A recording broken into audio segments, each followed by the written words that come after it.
Добрый день, дорогие друзья, здравствуйте, с вами Эльвира из Америки, и сегодня я хочу ответить своего рода на ваш вопрос.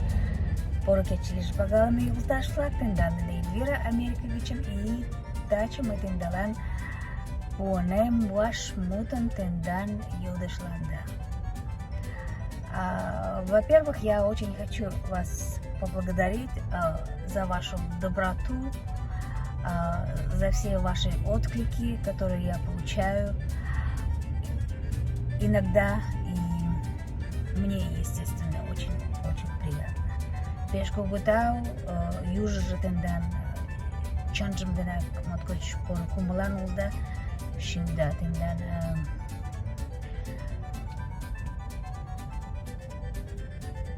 Шимыштыда моткоч шук улы тагай йӧратымаш, акламаш, пагалымаш и шке мутыштыда мый шижам чыла тидым, кудым ты возыда мыланем. Если кто меня знает очень хорошо, они могут сказать, что я имею такой, знаете, своего рода очень игривый характер. Вот. Это если я могу оказаться на какой-нибудь вечеринке, и мне эти люди очень приятные, я достаточно могу, конечно, развеселить очень многих. Ну, это, знаете, зависит очень от много всего.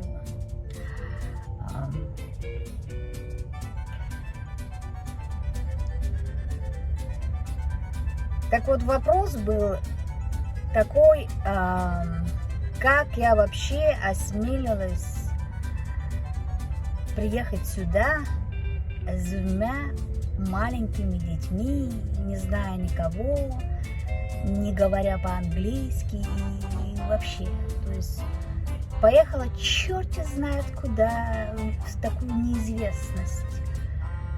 И шукумари драмашват мэдечем вот тагайот вот кузе картанат кайаш алагушку кушты тай негатогеш пала ачатуке аватуке кочатуке коватуке ну негатуке и ялмаден откутро и кайнат. Вот я сегодня постараюсь вам рассказать историю. Это даланик такая уна история илышкчин каласем. И возможно не одну историю из жизни, что у меня произошло. И я надеюсь, что вот эти вот истории, они ответят на этот вопрос, как я это сделала и почему у меня это получилось.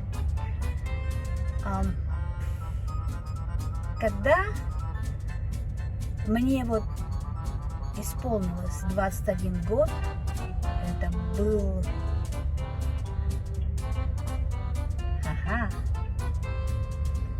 Это было давно.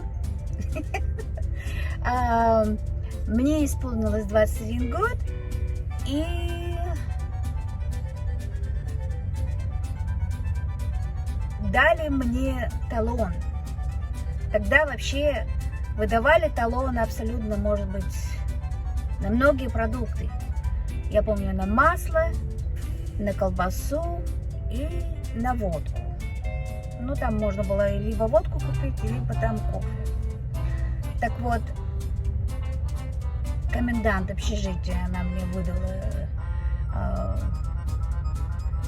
У меня день рождения, кстати, 30 марта, и она вечером мне принесла этот талон на водку. Говорит, вот, Эльвира, тебе талон на водку. Поздравляю тебя, значит, с днем рождения. Ты это дожила до своего 21 года. Теперь пить можешь. Я говорю, ну, спасибо тебе большое. Вот. Время было уже 7 часов вечера, и, естественно, отоваривать у меня остался всего один день. Вот. Это был четверг. Пятница, значит, было 31 марта.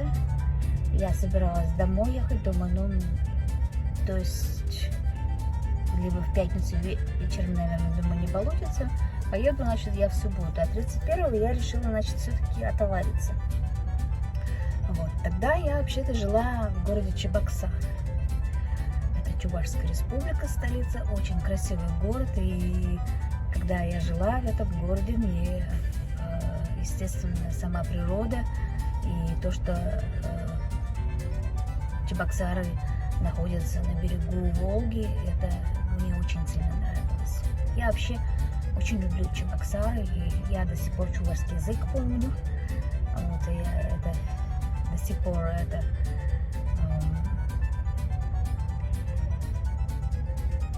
Аргаш Пулдри удашься. Удержи, меня чего там сказала, не знаю. Вот. Ну ладно. В общем, на следующий день я пошла. Между прочим, я уже работала, и я пошла после 5 часов отоваривать свой талон. Одета я была в очень красивое такое темно-коричневое пальто, я была на высоких каблуках, в шляпе. Я вообще очень все это люблю. Вот, и выглядело неплохо. И этот винный магазин, он находился сзади, тогда это было сзади Ленинского районного отдела внутренних дел в городе Чебоксары. Так вот, туда я, наверное, подъехала где-то в 5:30 вечера, и когда я подошла, я просто, ужаснулась от Bless you, Jared, thank you very much. I know my subscribers will like to hear that. It's okay. Мужчик новый, я ему сказала, что, я говорю, будь здоров. Он говорит, извини, я говорю, да ладно. Я говорю, мои подписчики будут очень рады слышать, как ты чихаешь. Так вот, подхожу я, значит, к этому винному магазину. Столько народу. Думаю, боже, я же в жизни, думаю, никогда тут не выстою эту очередь. И вообще очередь не поймешь, где начало, где конец. Народу, вообще. Я такая, господи, да мне тут 3 дней не хватит. Думаю, что же мне делать? И у меня тут в голове начинается план прокручиваться. Думаю, разве что только я могу дать этот талон, 1 талон и деньги на 1 бутылку кому-нибудь, кто стоит впереди уже, кому уже вот-вот зайти, который будет отоваривать там свои талоны. Думаю, ведь опять же, просто так вот не подойдешь любому и не попросишь. Вот. Думаю, кого мне вот выбрать из этой толпы. Я прям стою, вся такая сама, хотя 21, можете представить, что за мусор у меня тут в голове еще. Вот. И выбрала для себя, значит, мужчину. Он такой высокий, статный, такой в стеганом таком балоневом таком пальто, серой кепке. До сих пор его помню, но на лицо уже не помню. В очках. Вот очень такой, приятный на внешность. Может быть, ему тогда было лет 30, не знаю. И, в общем, я его выбрала. Думаю, вот кто мне купит бутылку водки для папы. Потому что я собиралась свое день рождения отметить со своими родителями. Вот. И поехать домой уже, в общем, 1 апреля. И я, значит, к нему подхожу. Такой, знаете, голова откинута, такая деловая, такая, знаете, Я к нему подошла и не дала ему вообще, знаете, и подумать ничего, и времени там, в общем-то, и не было ничего ему сказать. Я успела взять его руки и успела положить, значит, в его руки один талон и деньги. Успела вот закрыть. И вы знаете, я чувствую, что меня тут кто-то начинает это самое тянуть за шиворот. И тут я как бы поворачиваюсь, смотрю, кто там у меня сзади, и там женщина, значит, меньше меня ростом, вот, но я-то была на каблуках, и она такая очень несчастная. Она начинает меня прям, знаете, вот за шиворот, вот крутить, вертеть, вот туда-сюда, туда-сюда. И она, значит, отпустите меня, что за дела вообще. Вот, и это... Тут милиция вмешалась. Тогда была милиция.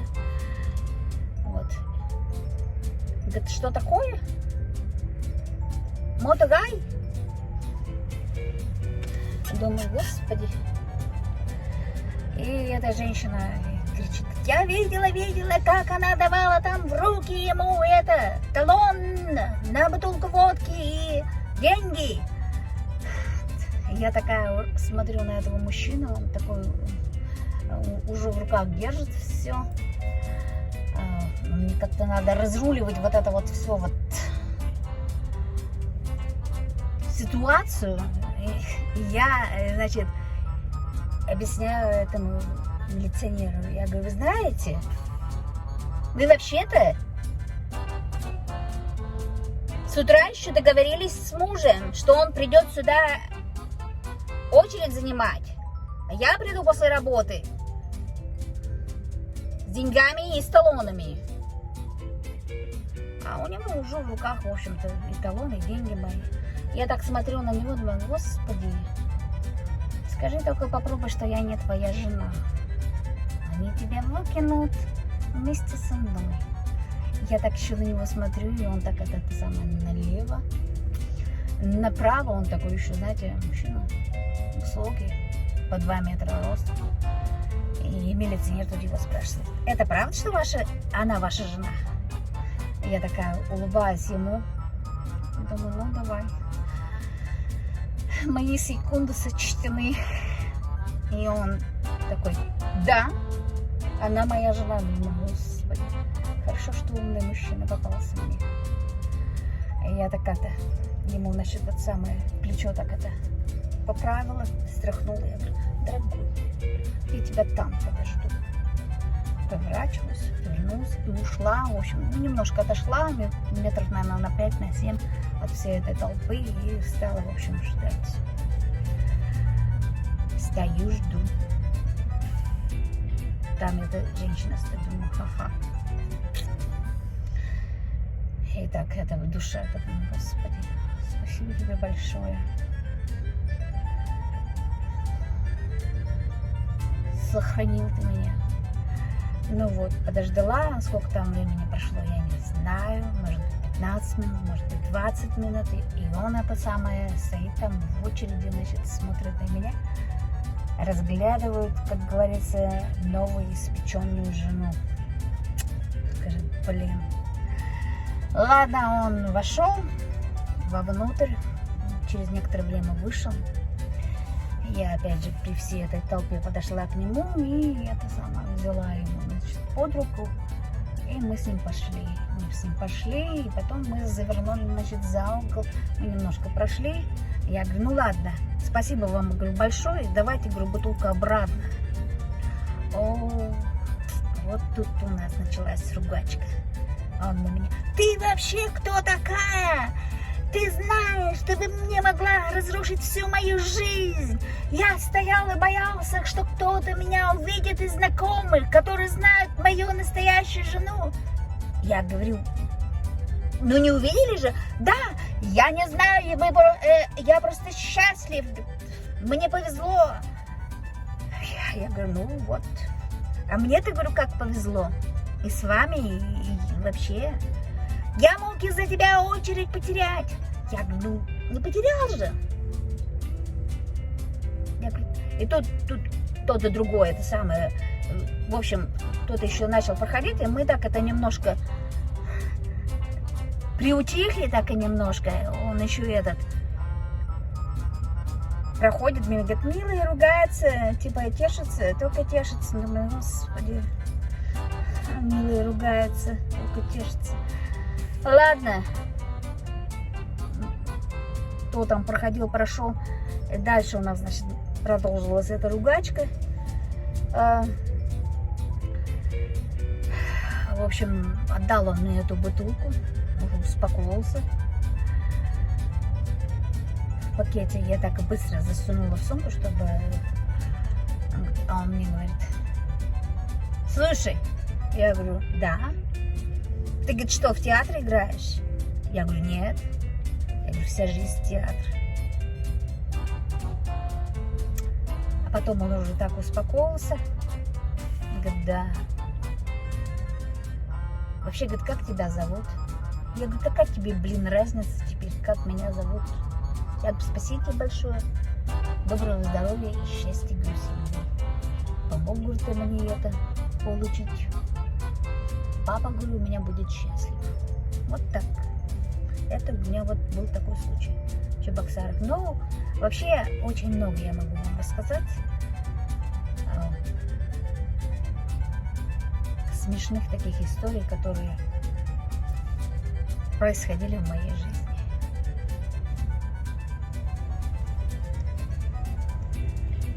Всем привет! С вами Эльвира из Америки. Бенданден Эльвира Америка için и моего бака шуан моен Илэш için. История влаком. Я продолжаю свою историю. И, возможно, эти истории расскажут вам, даст ответ на вопрос, почему я не испугалась, приехала сюда, без знания английского языка, не зная никого и вообще. Так вот, эта история уже произошла здесь, в Америке. Это был примерно 2011 год, наверное. Я теперь уже вообще-то не помню. Но это был выпускной, и у меня моя старшая дочь уже выпускалась из колледжа. Надо сказать, что у меня старшая дочь, она очень старательная, и она закончила и колледж, и университет. Я вообще никаких денег не давала. Она это все получила scholarship, своего рода она получила стипендии, и даже не одну, а целых даже две. Вот.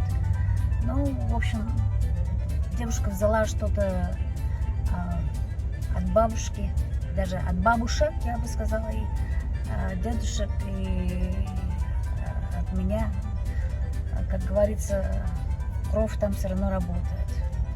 Ну ладно, в общем, история такая, что это был выпускной, и, естественно, причем выпускной был в огромнейшем дворце, где у нас в городе Таллахасси, штата Флорида, проходят очень многие разные концерты.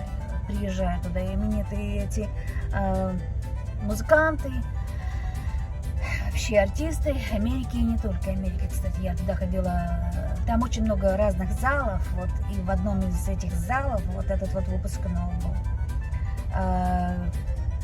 Естественно, я собралась, ну, как подобающе, хорошо была одета, соответствующий макияж и соответствующая одежда такая.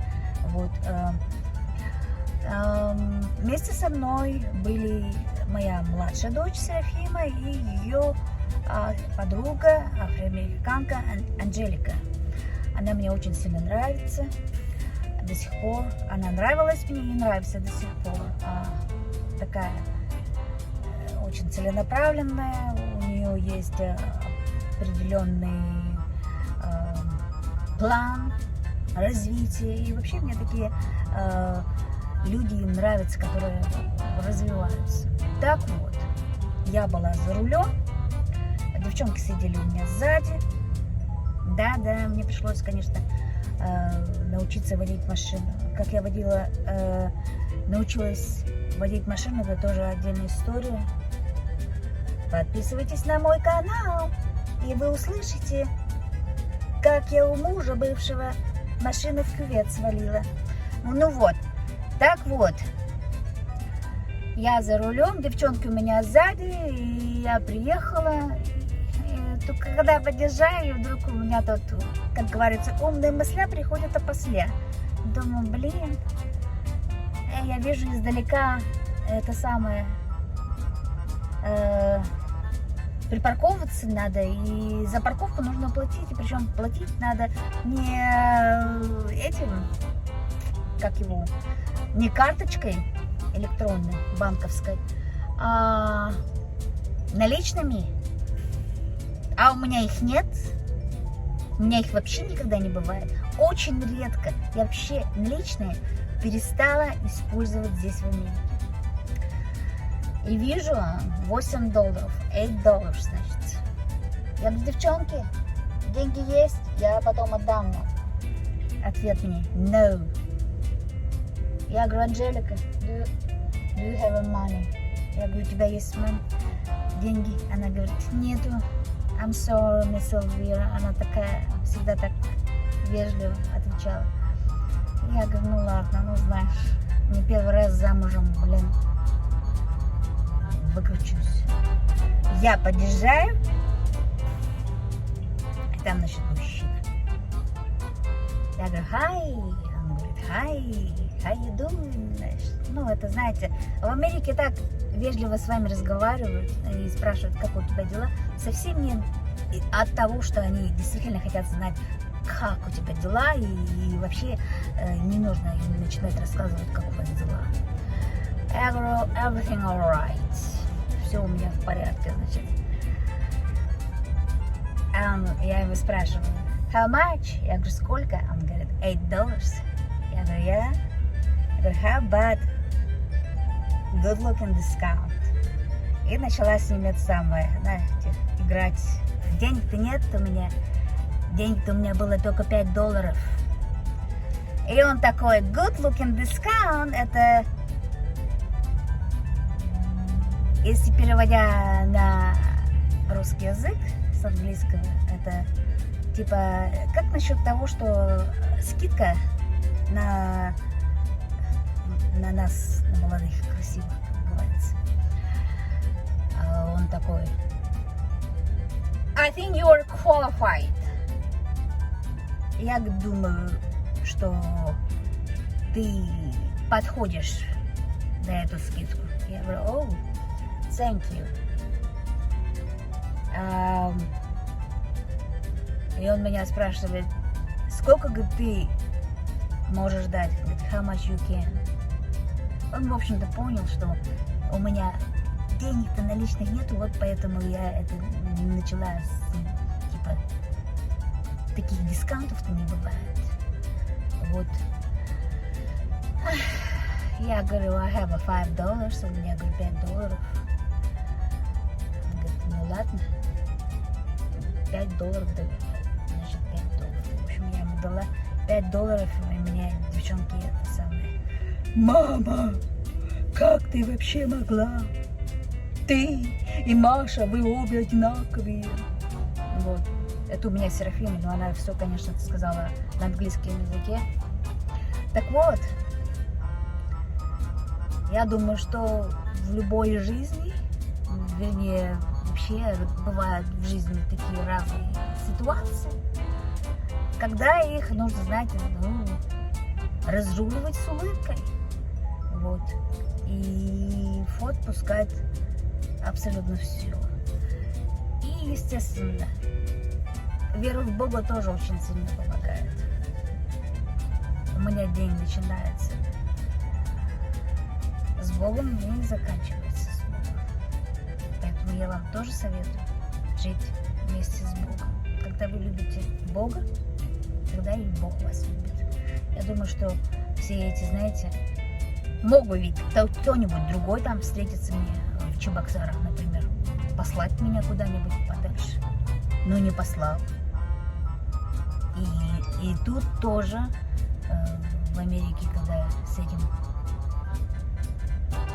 деньгами на парковку, вот То есть Господь Бог послал мне таких людей, которые любят юмор. А потому что юмор, он всегда делает жизнь интереснее, веселее. Поэтому я желаю вам всем доброго здоровья. Тажа Лиза, пела Лиза, возаться мен каналышко. Подписывайтесь на мой канал. Не забудьте кликнуть лайки, что вам понравилось. Если даже не понравилось, все равно лайкайте. Оставляйте там свои размышления, что вам понравилось, что вам не понравилось. И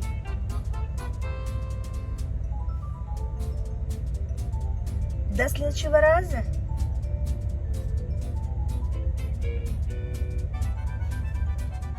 Это я на фотографии, когда мне было 21 год. Да. Сама бы себе бы не отказала. Одним словом, ребята, жить надо играючи, но с головой. Всем всего доброго.